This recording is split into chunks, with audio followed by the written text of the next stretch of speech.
Yes, it's Andy, an aging hippie speaks. It's been a while.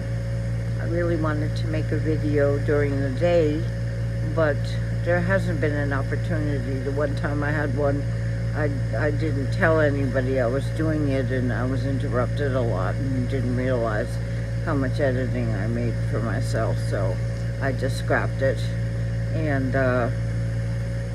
so here I am. It's, yes, my PTSD time. It's a little after 8:30, I think, in the evening here in New Mexico, USA. And I've got my baby girl, my 17-year-old poodle here with me, who's at the moment quite a happy girl, because we had her groomed the other day. Her hair grows so long. It's not curly, it's actually straight, but it grows all down her face and she can't see out and all that stuff. And it's bad enough she's 17 and she can't hear anymore either. So she got groomed by a wonderful, wonderful person that we found here, who was actually trained by her groomer where we last lived. So it was a very fortunate meeting for us to meet Barbara, the groomer, and her co-worker, and so yeah. So she's here and she's sleeping like a good girl, because she's so funny. It gets to be 8 o'clock or 8:30 or so, and we toss her outside to have a last pee, because she has been known to wet my bed. And I'm not crazy about that, because it means in the middle of the night I gotta strip the whole bed and get on the mattress and find a blanket somewhere, and then do laundry all day the next day and make my bed again. And I sleep next to a wall on a futon mattress in a humongous frame, and it's I don't want to say it's hard to make, but it takes the wind out of my sails to make the bed. Even just in the morning, to make it look nice after I've slept in it. It's not simple, but I mean, compared to other things, it's very simple. But I'm surrounded by walls, and I'm not in a big room and everything. But anyway, so here I am. I happen to have oxygen on again, but I gotta say, I had it off pretty much all fucking day. True. And I always put it on to sleep, just to be safe. But I don't know if I don't honestly remember if I discussed my lung disease last time I videoed, but it's supposed to be fatal. I should have been dead in the spring, and according to the predictions, and I'm doing better than anybody possibly could have expected, including me and my housemate, my bestie. But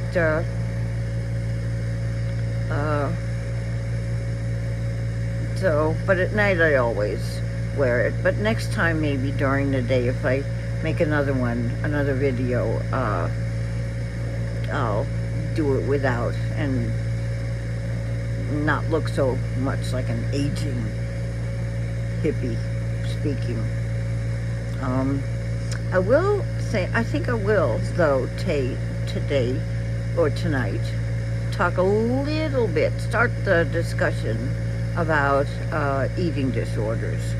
Because as I mentioned last time, you can see I don't have many teeth left in my mouth. And so that's the result of having eating disorders, really bad ones. And so, yeah. I grew up with a mom who didn't like me very much, but she was a very damaged woman when she had me, and I made excuses for her all my life because I didn't want to blame her for anything. I think however I happened to turn out mental health wise or any of it, I made a pretty good life for myself without much help from my parents, and when push came to shove, and I lived in England in the UK and was an actress and a singer and performed on television and in film there, worked for the BBC, and they came and watched me on stage. My mom was so proud, and I could see it all over her. And she told me she'd go into the ladies' room at the intermission, and brag if she heard people talking about me, that she was my mom. And truth be told, I did inherit a great deal of especially musical talent from both my parents, but particularly my mom's side of the family. Her mom was a nightclub singer with incredible musical gifts. She had a fabulous voice, not that I ever heard it, but I am the only child that my parents had that knew her at all. She died young, and she could play the piano. If you sang 2 bars of a song to her and she knew it, she'd just say to you, "What key do you want it in, kid?" And she could figure it out all by ear. I don't have that ability, although I can read music very well, and that did me lots of favors when it came to being hired. The fact that, especially when there were lots of harmonies in a piece that I was going to perform in, the fact that I had a really good voice, but I also was a good musician. Literally, that also got me lots of jobs, because musical directors love singers who can count beats and hold their harmonies in a what do you call it? Well, in a group song, and so yeah, and my brother too is a grand musician. He's only 3 years younger than me, so he's 70 now, and he lives in New York, upstate New York, with his dog, a gorgeous dog, and his partner, a wonderful Russian woman that he met up in Ithaca. He went to school there, music, of course, and has played in bands and written music, and he introduced me to Stevie Wonder, who I think I may have talked about before, and who I think the world of as a human being and as a creator as well. And so anyway, because my thing was classical music. I listened to symphonies and not so much opera, although I had to sing opera when I was studying voice, but I didn't really take to it as an art form, something I liked to sit and listen to. A little too melodramatic for me, I don't know. But I like reality stuff, where you can be real and not over gesticulate and all that. But yeah, so, but and even my sister. I mean, when I was growing up, and we lived on Long Island in New York, where most good city Jews moved to the suburbs to bring up their kids. I would teach my brother and my sister three-part harmonies, like for Christmas carols and madrigals, because I love madrigals, and we did them, and we were good. We were really, really good. They're both got great musical ears, and but my brother pursued it. My sister was much more traditional, and worked in fashion for a long time, but settled in Florida, and she's married to a psychologist, and she had children, and she, lives in the suburbs, and chose a lifestyle more like how we grew up, which made her very much my parents' favorite, because she gave them what they wanted, a child that mirrored their choices. My brother and I were a bit more rebellious and did what we were called to do, so it was very different. But anyway, eating disorders. My mom had one for as long as I knew her. She had X-Lax in her bathroom cabinet, and I happened to see it one day when I was growing up there, and she was always trying to lose weight and diet, and she wasn't much of an exercise person until she got lots older. She became a serious walker, but when I was growing up, no, she used funny machines that they had way back then to shake the fat off you, and all kinds of gadgets and things that they don't do anymore. People use their bodies much more healthfully now, but she was always worried about food and weight, and her concerns became something that I used to carry that legacy into my own life. And towards the latter part of my stay in the UK working, and that was during the 80s, the 1980s, not the 1880s, thank you very much. I started taking laxatives and eating spinach, and that's all, and running like a crazy person every day, many miles, and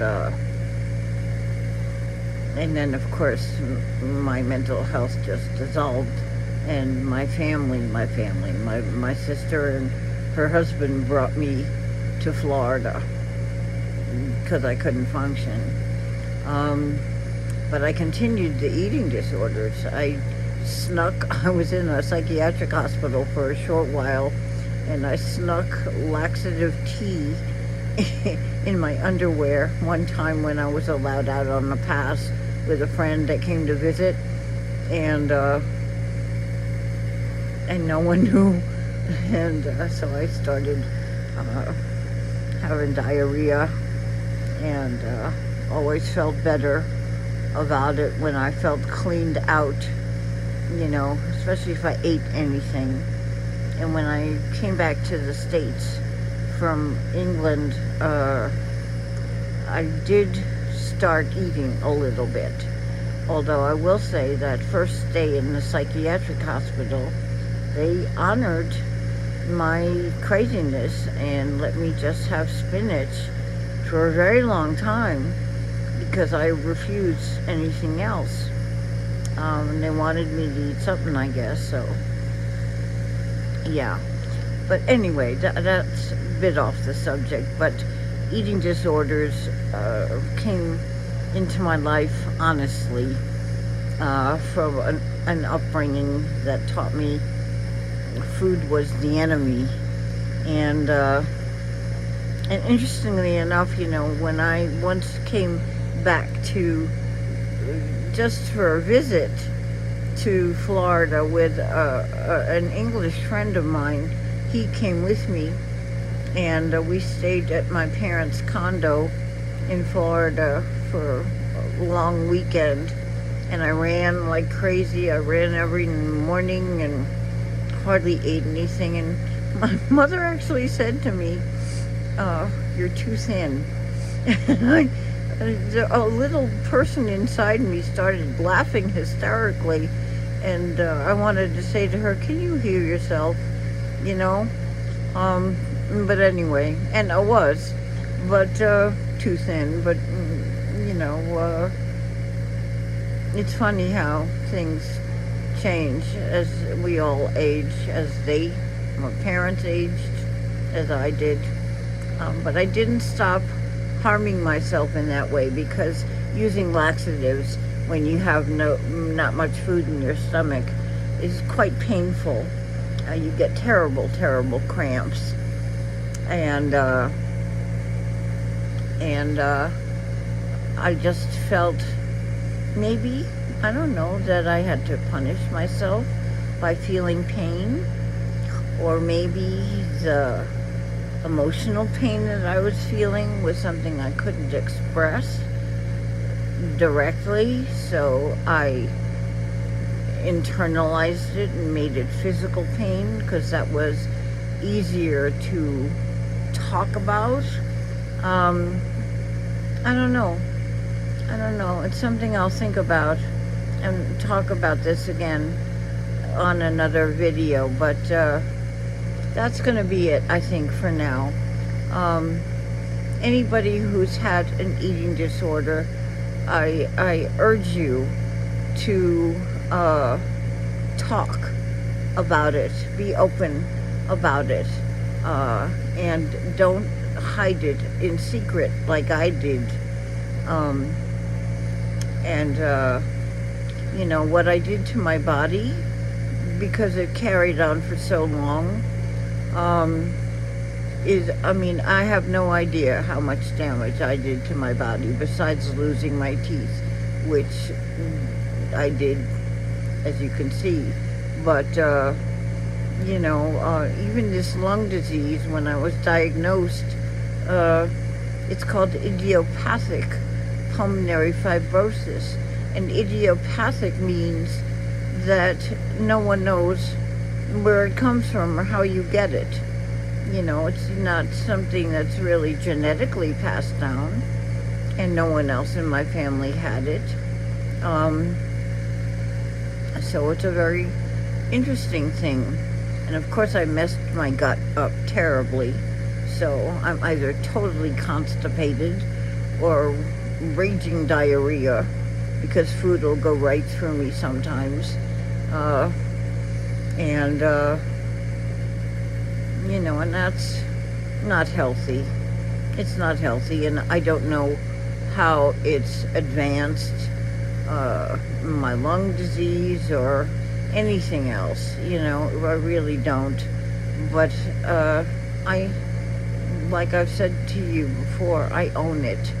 I own it, because these were my choices, and I never blamed anybody. I learned from other people how to treat myself this way, but I never blamed them, because they only did what they knew how to do. And so I own my choices. I truly, truly do. And before I stop, I just want to promote another YouTube channel, which is Reign, Reign, the Poet. She is a speaker, a thinker, a creative in many different areas: art, words, poetry, so many. Also, she's an incredible chef. In a professional sense. And and she's so interesting to listen to. She's a lot prettier than me, and and she doesn't come with gear like this. And so, yeah, check out Reign, Reign, the poet on YouTube. She's quite stupendous, and I love her dearly and admire her very much too. So that's it from the Aging Hippie speaking, and it seems like I spoke quite a lot, and I'll come back again sooner than this last time, and maybe during the day so you can see me better and I don't have to lean up like this and be so uncomfortable in my neck and shoulders. God damn it. Okay, guys, thanks hanging with me. I enjoy sharing all this. So bye-bye.